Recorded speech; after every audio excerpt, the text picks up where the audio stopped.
উত্তর চব্বিশ পরগনার শুটিয়ায় 100 দিনের কাজে উপভোক্তাদের সই জাল করার অভিযোগ উঠেছিল এবং সেই খবর আমরা সম্প্রচারিত করি। আমাদের খবরের জেরে অর্থাৎ এবিপি আনন্দের খবরের জেরে সই জালের অভিযোগে 2 সুপারভাইজারকে গ্রেফতার করল পুলিশ।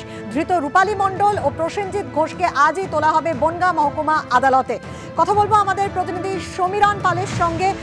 সমীরণ, তোমার কাছে জানতে চাইবো যে এই শুটিয়াতেই কিন্তু কয়েকদিন আগে যে অভিযোগ উঠেছিল 100 দিনের কাজের প্রকল্পের ক্ষেত্রে আমরা দেখেছিলাম যে যারা কাজ করেননি এরকম অনেকের ব্যাংকের অ্যাকাউন্টে টাকা গিয়েছিল এবং তারা স্পষ্ট বলেছিলেন যে 500 টাকা রেখে বাকি টাকা কিন্তু তাদের দিয়ে দিতে হয়েছিল। আর ঠিক কি অভিযোগ উঠছে?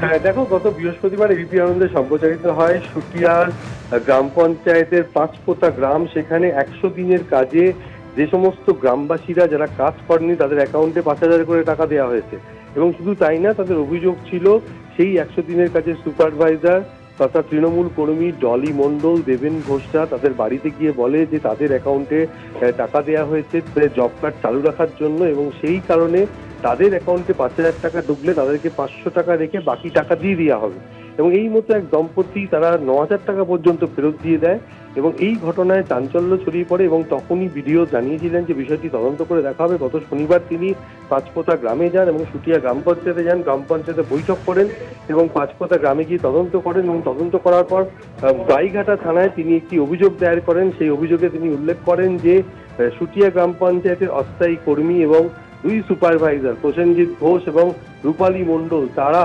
100 দিনের কাজের শ্রমিকদের সই জাল করে বিভিন্ন অ্যাকাউন্টে টাকা ঢোকানোর ব্যবস্থা করেছেন এবং সেই অভিযোগে গতকাল রাতে গাইঘাটা থানার পুলিশ প্রসেনজিৎ ঘোষ এবং রূপালী মণ্ডলকে গ্রেপ্তার করেছে। আজ তাদের বনগাঁ মহকুমা আদালতে পেশ করা হচ্ছে। আদালতের কাছে নিজেদের হেফাজতে চেয়ে আবেদন জানাচ্ছে পুলিশ। অপরদিকে আজকে যে সমস্ত গ্রামবাসীরা তারা 100 দিনের কাজে টাকা পাননি এবং সুপারভাইজার ডলি মণ্ডলের নামে গাইঘাটার বিডিওর কাছে লিখিত অভিযোগ দায়ের করেছেন। বৃষ্টি, অনেক ধন্যবাদ সমীরণ তোমাকে। জলপাইগুড়িতে ঝড়ে আহতদের দেখতে হাসপাতালে শুভেন্দু অধিকারী। জলপাইগুড়ি সুপার স্পেশালিটি হাসপাতালে বিরোধী দলনেতা পৌঁছে যান এবং বিরোধী দলনেতার হাসপাতালে আসার জেরে বন্ধ ওপিডি। যেটা স্বাভাবিকভাবে চলে, আপনারা সামাজিক শোকটাকে কেন বন্ধ করছেন? হসপিটালে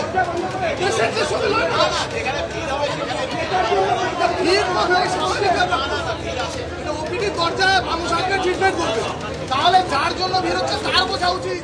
রাজ্য সরকার মেডিকেল কলেজে লোকের চিকিৎসা নিতে আসবে, এই জায়গাটা গেট বন্ধ করার কারণটা বলতে হবে। কারণটা আমরা সবাই বুঝতে পারি।